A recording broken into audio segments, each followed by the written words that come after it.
राधे राधे दोस्तों, आज मैं फिर आई हूँ राधा कृष्ण के नए एपिसोड की नई अपडेट के साथ। तो जैसा कि हमने कल देखा था, श्री कृष्ण द्रौपदी को समझा रहे होते हैं। वो उससे कहते हैं, यदि तुम्हें जाना ही होता तो तुम कब का जा चुकी होती। तुम किस चीज़ की प्रतीक्षा कर रही हो। जिस पर द्रौपदी कहती है, मेरे लिए सारे पांडव संन्यास लेने के लिए राज़ी हो गए थे।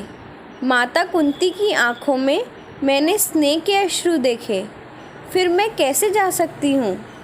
परंतु यदि मैंने कोई निर्णय लिया तो ये संसार मुझे कलंकित कर देगा। जिस पर श्री कृष्ण कहते हैं, तुम यज्ञ सेनी हो। यदि तुम्हें किसी ने कलंकित करने का प्रयास भी किया तो उसके हाथ जल जाएंगे।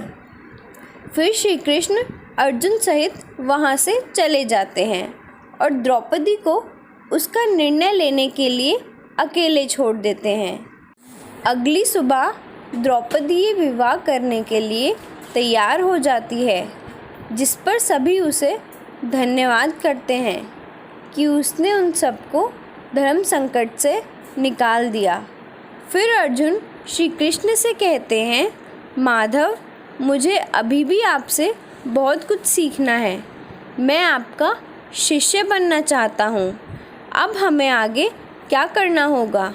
जिस पर श्री कृष्ण कहते हैं कि हमारी प्रतिक्रिया सामने वाले की क्रिया से निश्चित होती है। वहाँ हस्तिनापुर के राजमहल में महामहिम देवव्रत गंगापुत्र भीष्म वापस आ जाते हैं। उन्हें राजसभा में पता चलता है कि पांडुपुत्र जीवित हैं, पर उन्हें वापस ना बुलाने की बात से वे वहाँ से क्रोधित होकर चले जाते हैं। वहाँ जंगल में बलराम कृष्ण को बताते हैं, दुर्योधन के सैनिक आक्रमण करने आ रहे हैं। जिस पे अर्जुन कहता है, हमें युद्ध की तैयारी करनी होगी। जिस पे श्री कृष्ण उसे शांत रहने के लिए कहते हैं। अर्जुन कहता है, ये समय पराक्रम दिखाने का है। जिस पर श्री कृष्ण कहते हैं, तुम मेरे शिष्य बनना चाहते हो ना, तो मेरी बात की गंभीरता को समझना सीख लो। दूसरी ओर गंगापुत्र भीष्म विदुर के साथ अपने कक्ष में होते हैं। वहाँ कोई द्वारकाधीश का पत्र लेकर आता है। भीष्म कहते हैं, बहुत सुना है इनके बारे में, पर कभी ये आए नहीं हैं हस्तिनापुर। फिर उनका पत्र पढ़कर गंगापुत्र भीष्म को एहसास होता है कि वो कभी उनसे मिलने नहीं गए और वो पांडवों की कुटिया स्थित जंगल के लिए प्रस्थान कर देते हैं। वहाँ जंगल में सैनिक श्री कृष्ण से उनकी तलाशी करने को कहते हैं, पर वहाँ भीष्म आ जाते हैं और उन्हें रोक देते हैं और अंततः श्री कृष्ण और भीष्म का मिलाप हो जाता है।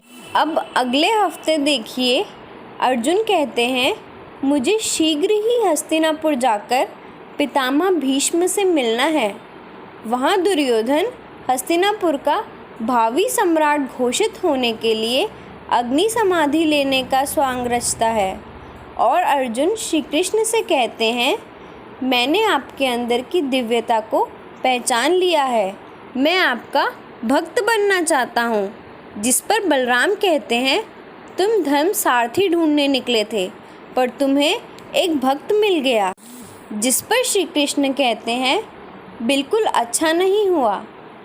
ऐसी ही लेटेस्ट अपडेट्स के लिए हमारे चैनल को सब्सक्राइब करना ना भूलें और पसंद आई हो तो वीडियो को लाइक ज़रूर करें।